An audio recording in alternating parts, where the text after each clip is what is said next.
Hey guys, thanks for checking out this video. My name is Steven, or Heartbreaker, and today we're going to be discussing Cloud9. I've been a Cloud9 fanboy basically since the beginning. Jordan Nothing Gilbert has always been a favorite player of mine from back in 1.6. I've played this game for like 12 years. I'm not a pro. I've never reached that level. I've been to the intermediate level on every version of Counter-Strike, but never actually past that. So everything in this is opinion and just my expert opinion. Okay, so the things we're going to be discussing today, I'm going to list right over here on the side. We're going to talk about where's Cloud9 now. Then we're going to go in order of how replaceable I think these players are. So Slimmy, I don't think anybody's really surprised by that. Slimmy is possibly out the door, heading out the door now.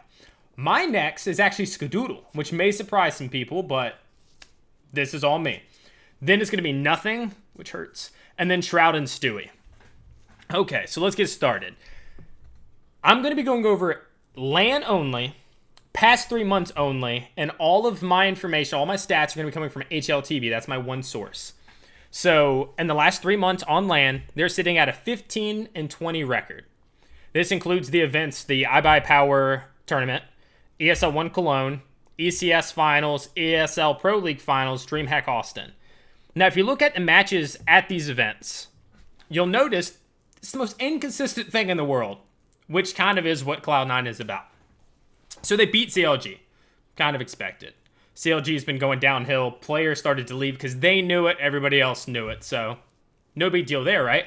But then they stomped Liquid, the number one NA team, right? We're talking a 16-2 stomping along with like a 16-10, 16-11. And then they take a map off of LG, now SK. Another one into overtime. And you're like, Cloud9, okay. But then they lose to a weakened Envious. Now, Envious has always been a high-level team, but lately it's not like they're going out and winning a bunch of events. So losing to them, it's kind of like, Cloud9 going back down.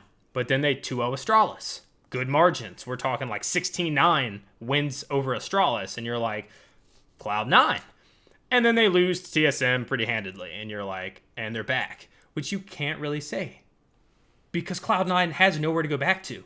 They beat a top tier team, or they put up a really good fight against them, and then they lose to a lower tier NA team. You know, it's inconsistency. So right after that, they end up going against Navi in the E-League tournament and beat them on a map, 16-9, take another one to 16-14, and another one into overtime. 16-14 being a loss, overtime being a loss. So they get 2-1, but they took Navi, a top tier team, to the very edge. What's going on, Cloud9? Where's the consistency? So let's get into the players now. And again, this is in the order in which I think these players are replaceable on Cloud9. Slimmy being number one.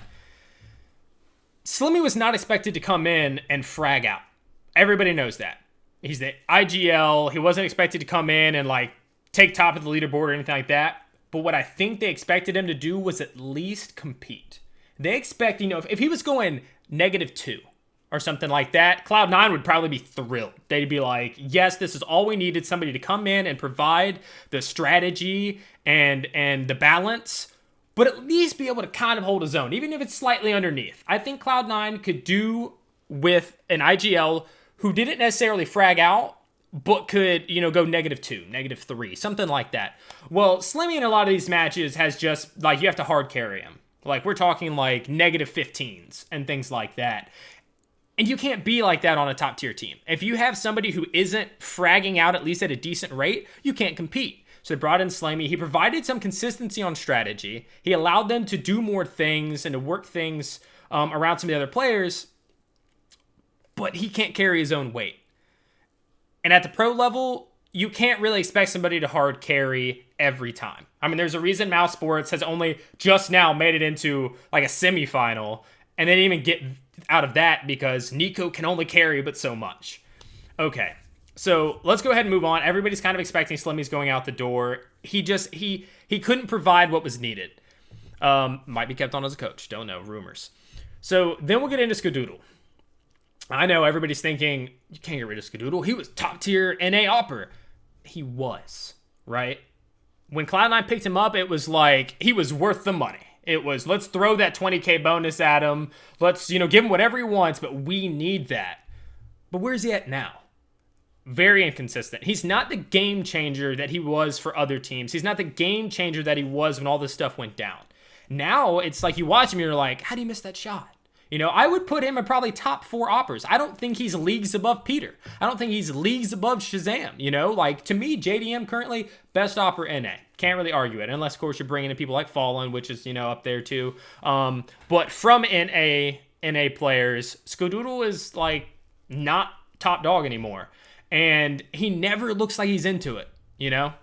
Like, he's just kind of doing it. And we'll get into that with another player as well. So then we go on to Nothing. And I know some people are like, you're going to keep Nothing over Skadoodle? I would. And this is why.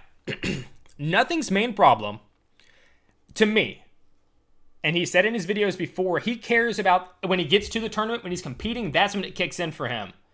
But not so much the grind, right? And I'm sure a lot of players feel that way, but I feel like, and this is going off of his vlogs, all those different things, his interviews, it's just more so for him. He's been doing it for so long. He's just, you know, I got to go to this tournament, I have to compete. He gets there, and then that adrenaline kicks in. But the effort going up into that, he's not putting in the same amount of effort and practice, I don't think, going up to the event. It's just when he gets there that he wants to try really hard. But everybody else has been prepared and trying really hard for the past month for this event when he just started like yesterday, right? Okay, so let's look at this. Big events. That's, I think, what Nothing thrives on, right? Nothing had the opportunity at live television. E-League. Let's look at some of the stats from E-League for Nothing. Match right here. A 1.82 rating. Only Stewie above him at like a 2 point something. Stewie was just insane that match. Nothing. 1.82. It's a really good rating, right? E-League. Television. Another match from E-League. 1.70. He leads the ratings for the entire match. The closest being a 1.32 Shroud. Again, television. Nothing's going off. Nothing is feeling that competitive drive and that energy, and he's just going in. So then, Renegades, the whole team is alive against them. Nothing actually sits at the bottom with a 1.21. Okay, so the whole team's doing really well. He doesn't have to do as much. Then they go and they take a map off of LG, right? Now SK. Nothing leads huge. 1.83 rating. The closest behind him is Stewie at a 1.29. This is the best team in the world on, you know, E-League to fight for television spot, and Nothing. Well, actually, I think this one was on television. Nothing drops a 1.83 rating. This is the Nothing that everybody's like, oh, he's not really it anymore. He can't really do it. He's just there for his personality, all that stuff, which is the reason to love him. Well, no, he's showing I can compete. I can do this because he's feeling it. He wants this. It's huge. It's putting him, it could be on TV. Like, this is the biggest thing. And that's the difference.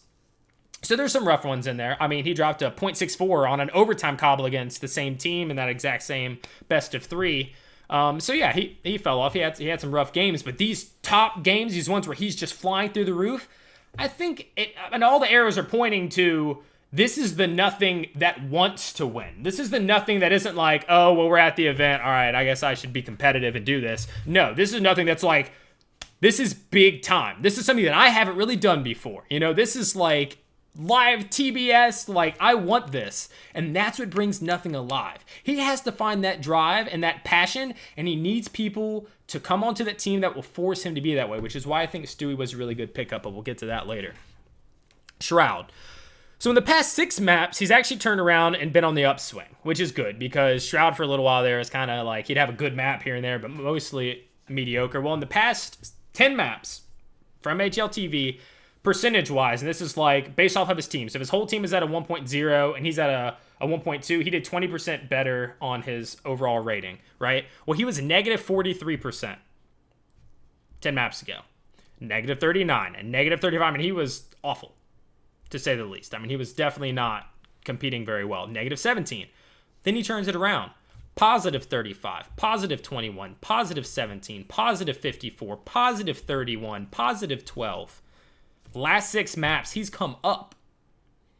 Problem with that, all right, so Shroud is a game changer, right? Everybody knows that. When Shroud is going, and I mean, I've heard people say it on streams, on interviews, whatever. If Shroud's running around and he hits like 1 or 2 one-taps, don't peek him.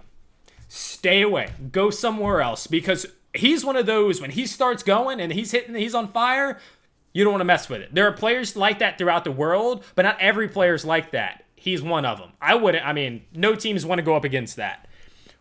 But he's one of those ones that never seems into it. They win around, they lose around. It's like he's playing at home for fun. He kind of like laughs. He might just kind of sit here like, oh, we're losing this. It's whatever. Like, every time the camera turns to him, I don't know if he still loves Counter-Strike or if he's just going through the motions. Let's get into Stewie. I love Stewie. Stewie averages the most ADR on the entire team in the last 3 months. It's like an 86 or an 87, something like that. Next is actually nothing at an 80. Skadoodle was sitting at like second to last with like a 69. Of course, beating Slimmy, who's like sub 60. He wants to win. He's young. He's new. When he goes off, it's so hard to control him. I mean, he's got that talent, that ability. He's new into the pro scene, but his skill ceiling is high. He's the player that they needed to come onto this team. Someone with that new drive and that new desire, but he's not enough to do it like himself. In the last 10 maps, sure, he's been up and down, but overall for Cloud9, he's been their star over the last few months. He's had some stellar performances, and I really do think it's because he's what nothing used to be. He's that show up, I want to win these maps. I'm going to go and I'm going to headshot these guys. He has that confidence. He has that I need to win these. I'm one of the best players in the world. Nothing's like, I could be one of the best players in the world. No. I guess. But no, these other guys are just, they have so many more accomplishments. That's because, you got to kind of try. Like, they're putting in that time. They're not thinking, Ely, go my TV, I'm going to get this. No, they're thinking before that. They're thinking, this tournament, I'm going to win this. That tournament, I'm going to put in the time to win that one. I'm going to be the best at every tournament. Not, wow, this is a really good opportunity. This is new. This makes me feel. You have to feel at all times. And I think that's something Cloud9 is lacking. I think they have 3 players on that team that go through the motions. Nothing, Skadoodle and Shroud. Where's the drive? Where do you see it? Like, Nothing's doing his vlogs, right? He's going around, he's recording, he's doing all this stuff. You notice what a lot of the other teams are doing in some of these vlogs? Practicing. Goes into the room and Taz tells them to leave. Some of them are warming up, some of them aren't, some of them playing other games, sure. And I'm sure the other people have fun and they play around too. But it's just, you can tell, you can feel it in the videos, you can feel it. It's not as serious for him. It's not as serious for Shroud or Skadoodle, it feels like. Not to the level of nothing, but it's almost as if they know that, like, this is kind of where this team's at. It is what it is. We're just kind of go with it. And if we're getting beat, we're getting beat. And if we win, we win. But afterwards, who cares? And I want more than that. We're talking about an extremely talented lineup, minus Slimmy. I'm sorry. He can't compete. Maybe in the future, maybe this is a good experience for him. And to maybe go to a lower tier team. But if you're going to be on Cloud9, if you're going to be playing with the guys like Stewie and Shroud and Nothing and Skadoodle, I think you do have to be able to hold your own weight. And he can't. They need some new blood. They need that drive that Stewie brought, but they need more than just Stewie. Right? Because I think they're kind of overpowering Stewie's drive to win. That drive to let's put in the time, the effort, get this thing done. And I hope Cloud9 turns it around. I think that they've shown potential. And that with a good replacement of Slimmy and good guidance and the management switches that are going on with him right now with Stunna leaving, that they can really turn this around, that they can be a top contender, and that they could potentially make it to a semis, a finals of a major event. Not necessarily just a major, but like the big events, the ones that really matter. And that's my hope, And this is just the end of the video. All of my information will be linked. You can follow me on twitch.tv/heartbreaker_TV. I'm probably going to continue to do some videos like this. And I also do some casting as well. So hopefully more of that will be being done. And thank you guys so much for tuning in. And until next time, stay in the friend zone.